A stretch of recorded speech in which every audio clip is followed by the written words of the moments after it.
In today's show, we're looking at week 8 in the NBA. What we're looking for, how to play the schedule, guys we can add, guys that we can sit down. In a weekly league, Michael Bolton, are you playing week 8? Thanks, Josh. It's Michael Bolton here, and it's time for another episode of the Locked On Fantasy Basketball Podcast. Let's get to it. Let's get to it, indeed. You are Locked On Fantasy Basketball, your daily fantasy basketball podcast, part of the Locked On Podcast Network.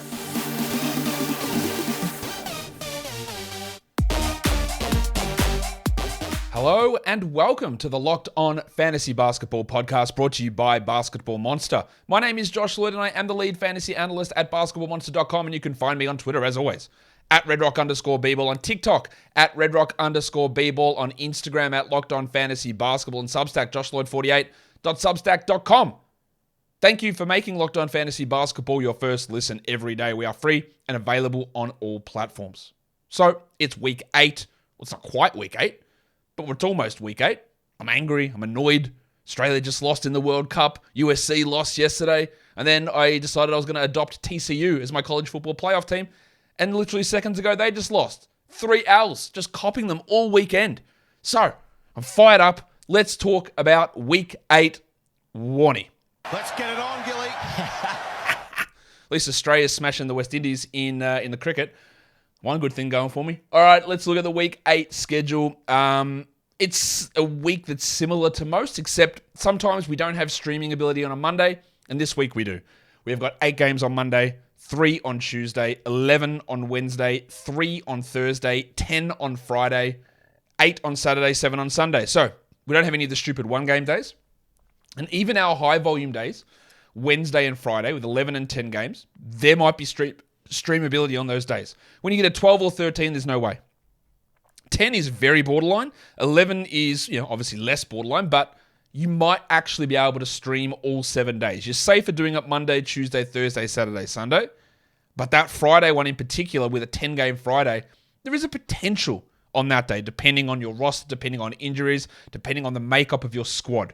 Usually I do 9 and below, but there might be something there on that Friday. So, as I said, usually we have a high volume Monday. We usually have high volume, an extra game on a Wednesday or an extra game on a Friday. So overall, the week is a little bit lower in terms of games played. Only 12 teams play 4 games this week. So what that means when we're looking at players for the week is that if you play a 4-game week, it's inherently more advantageous. If 17 or 18 teams or 20 teams play 4 games, then it comes down more to individual quality. When the majority of teams are playing 3 games, which is what is happening this week, you get that 4-game week, you get a boost. So a bad player from a 4-game team is going to be better than the majority of guys. So we've got 12 teams playing 4. We've got 16 teams playing 3. Then there's Portland and San Antonio playing 2. And 2 of the biggest streaming options or ad options for the week happen to be on a 4-game team, which is super, super important. That's the Atlanta Hawks with the injuries to John Collins and DeAndre Hunter. So that's really intriguing. Also, on the Spurs, Zach Collins has been a solid ad, but their schedule's horrendous this week. So, we have to weigh up whether it is worth holding him through this, because they don't play until Thursday now. Or after Sunday. I'm talking about week 8. So these 2-game teams, Portland and San Antonio, they do not play until Thursday. And that's obviously not great in terms. It's more for Bates Diop and Zach Collins, but even a situation in Portland where you're streamed in Justice Winslow, there's absolutely no point in holding on to him in that situation. And it's not as impactful for Portland because you've got the guys, and you hold them through a bad week. But when you're looking at stream options for San Antonio, it's pretty rough. The only good thing I'll say about it for those 2-game teams is both of them play Thursday, Saturday. So it's not even a situation. It's not a situation where they play 2 games and they're on high volume days. They're on low volume days. So at least you get to use those players. And that schedule might actually be better than what it is, say, for the Kings or the Pelicans, who do play 3 games, but you've got 2 of those games on Wednesday, Friday. So that's always going to be something you've got to weigh up. It's not just about how many games. It's about when those games are played, whether it's low or high volume, and what day of the week, and how you can maneuver things through your roster that way. So I've already mentioned this. We can stream Monday, Tuesday, Thursday, Saturday, Sunday. Again, you might be able to do Wednesday. You definitely might be able to do Friday with only 10 games on. But the only person who can tell you that is you by looking at what your team looks like and your roster looks like on that day. The only team to have 4 quality games this week is the Miami Heat. They've got a fantastic schedule. They start off with a Monday, Tuesday back-to-back. They play Thursday, they play Saturday. So it's the perfect 4-game stream schedule because you get 4 games on the first 4 quality games of the day, and then you can drop someone and add someone for the final day on Sunday to whatever category, whatever you need to do to win. It is the perfect stream schedule. So that's why we're looking at fringe Heat players as really, really good options for this week. The other teams that play 3 qualities, Nuggets, Rockets, Mavericks, and Clippers, all play 3 quality games. And it's important to note there that Denver and Houston, who have the 3 quality games, they only play 3 games for the week. So all of their games are on the low volume days. They avoid Wednesday and Friday. So a game from a fringe Bucks player, Javon Carter, they've got 4 games, but only 2 of them are on low volume days. Whereas a fringe Nugget player, Highland or Brown, or deeper leagues, Chanchar, or DeAndre Jordan in the deepest of deep leagues. Those 3 games are more valuable because you'll use them rather than sit them on the bench for 2 of them, which is what would happen for a Bucks player or even like a Hawks player. Now, that's when you're looking more like at a Jarrett Culver. But with Griffin and Jalen Johnson, who we're going to talk about quite a bit on this show, they are strong ads and you would start them even on the high volume days, I believe, with the absence of Hunter and Collins. So, the Heat have a great schedule. The Nuggets,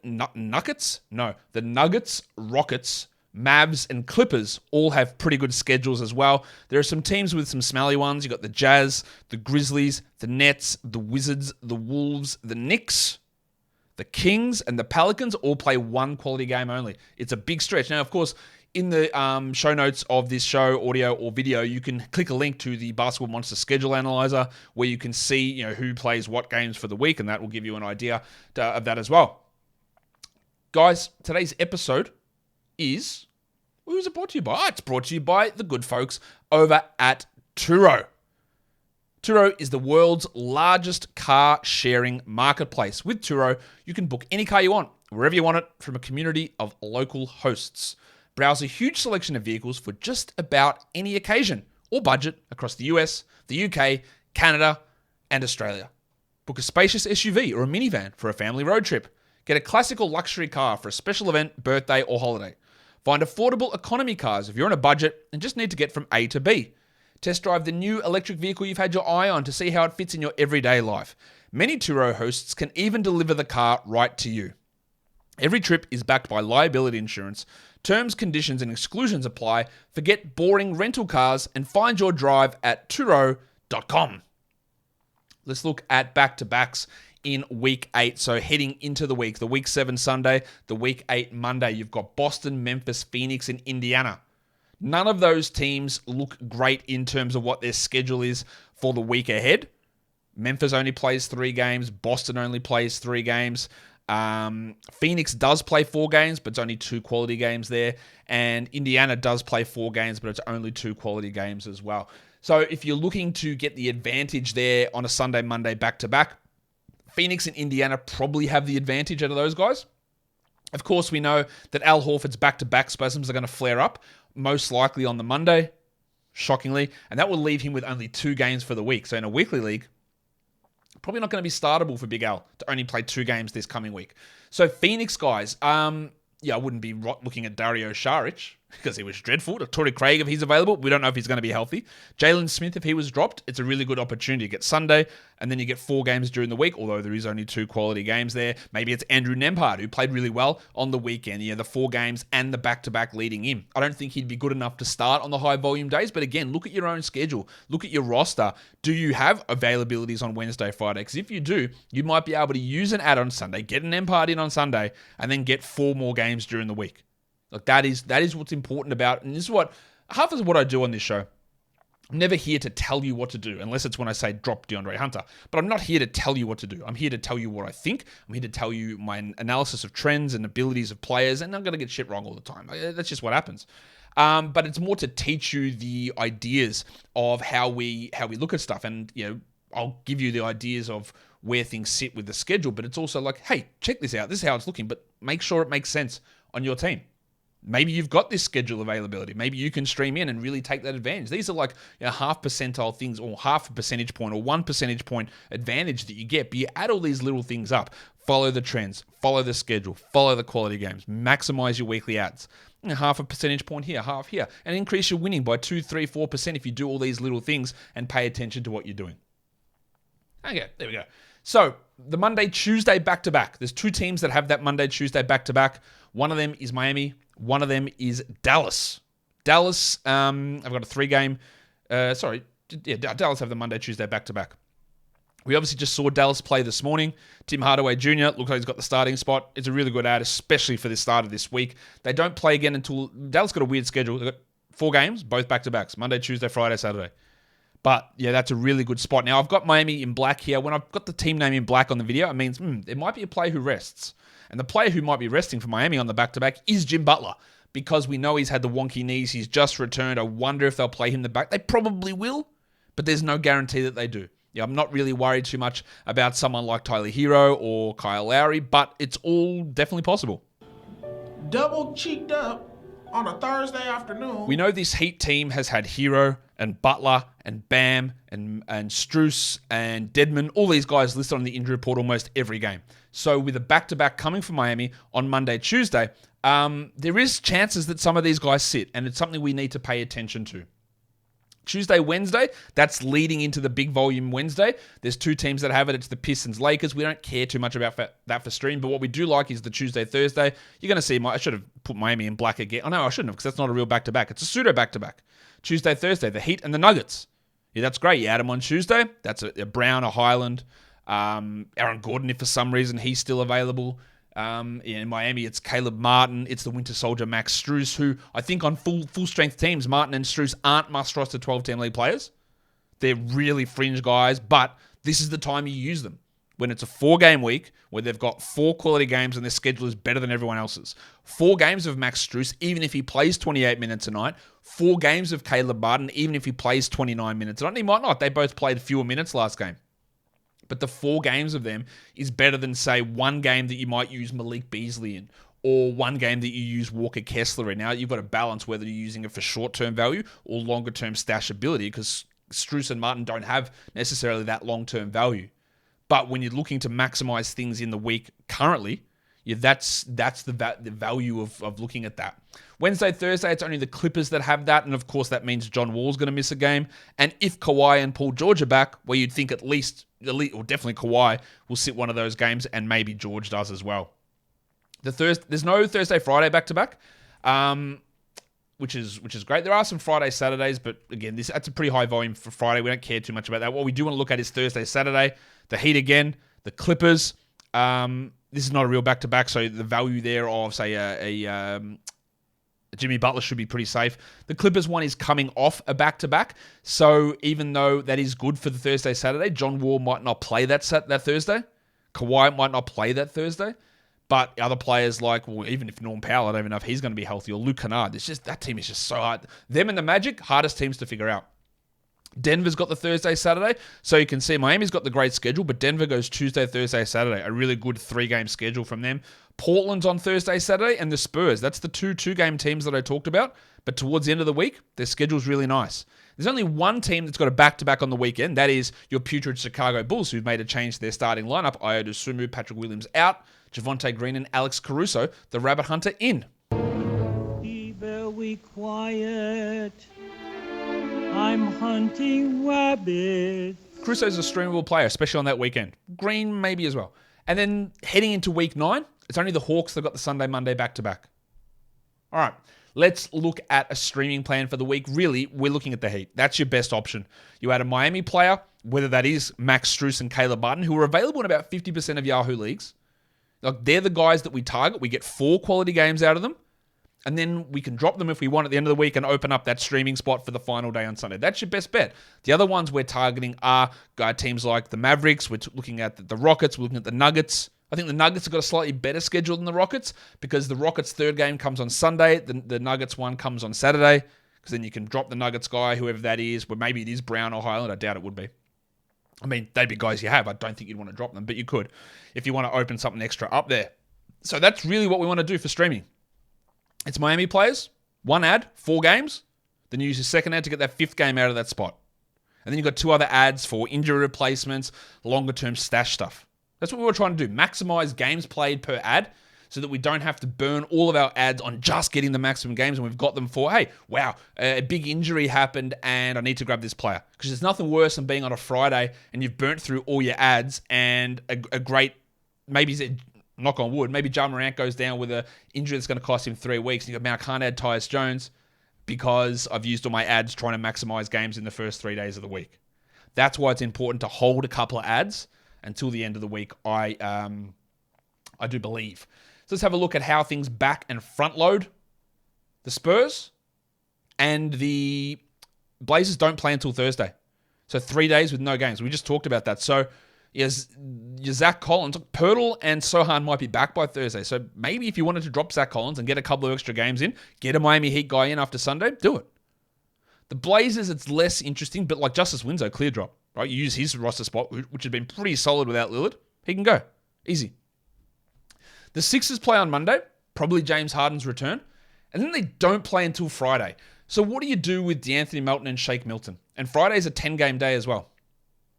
Now, it's really hard to drop a guy like Melton in particular, who's playing so well, but we've already seen a little bit of a drop in usage when Embiid's back. And if Harden does return on Monday, you're going to see a bigger drop from Melton. And then what you'd be doing is you'd hold him on that Monday, and maybe it's a subpar game. Maybe he moves to the bench. I don't know whether Melton or Milton will move to the bench. I think it'll probably be Milton, but bloody those names. I think Milton will move to the bench, but I don't know. But then, look, maybe he moves to the bench or starts, but usage will drop. He's playing like 39 minutes a night. Minutes will drop. And then you don't get to see it again until Friday. And it sits on your roster doing nothing. So it does take some balls to drop a guy who's been that good. And I would find it really hard to do. But when you try and look at the probabilities and the statistical likelihood of this, it makes more sense to drop someone like a Melton or a Milton after Monday and just say, well, okay, see you later. Harden's back. You're not here for the next 4 days. I'll get someone else in. And that is ballsy. There is a bunch of teams who do not play a quality game until the weekend. Minnesota, the Pelicans, the Nets, the Wizards, the Jazz, the Bulls, the Knicks, and the Kings. So if you're looking at streaming, and this is going to apply to a guy like Jalen Noel, it's maybe going to apply, probably not Trey Murphy, but maybe if you've got TJ Warren on your team and you've added him on the Nets, or Joe Harris or Seth Curry. On the Wizards, if you've tried a Corey Kispert for his 3-point streaming, Malik Beasley you've got on the Jazz, or even a Walker Kessler. For the Bulls, maybe it is Green or Caruso. For the Knicks, maybe it's a Quentin Grimes. It shouldn't be. For the Kings, do you have Keegan Murray? You might not use them at all until Saturday, which is it's really, really tough to have a guy on your roster and not be able to not play them. Again, schedule dependent, because they do play on these high volume days, but schedule dependent, you might not use them at all. So you've got to really look at those guys with no quality games. Is it worth it? And then you go to the Grizzlies, who after Monday, that's it. There's no low volume days for them. So you've got to make that decision on, say, a Lil John Conchar. Okay. We don't really know when Desmond Bane's coming back, but Conchar is a 12-team league guy for now. But after Monday, when you have no low volume days for the rest of the week, I don't think it's worth holding him for 6 days. He's good, but he's not that good. He's not good enough for that. Same as a Tyus Jones. If for some reason you're still holding Brandon Clark, or for some reason you're still holding Santi Aldama. I know I haven't done it, and this is a show we're talking about ads and drops, but man, jack them off. Get that garbage out of here! What's the risk? Do you think someone's going to grab them and get 0 games out of them for the week? Do you think someone's going to get them and they're going to be massive in week 9? I highly doubt it. So sometimes you have to sacrifice a little bit to really gain in that short to intermediate term, I think. Hey, I'd love to know your opinion on that. Do you agree with that sort of process?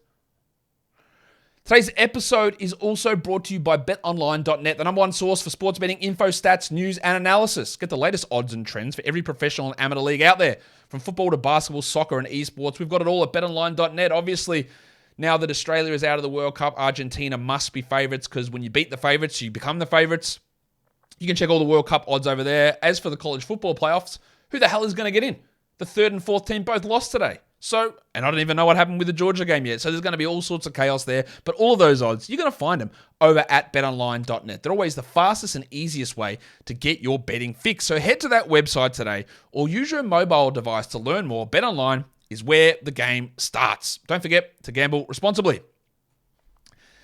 Let's look at weekly leagues. If you are not in a league where you set your lineup once a week, it's been great having you. I'll see you later. Let the video play in the background. This does not apply to you in the slightest. Not true. A little bit, but not really. Guys that we can add in a weekly league. This does apply to you in a daily changes league. This little bit here. Guys that you can add in a weekly league who you're going to be able to start, I think, especially these first two. Jalen Johnson and AJ Griffin. 4 games, no Collins, no Hunter. Add them, start them.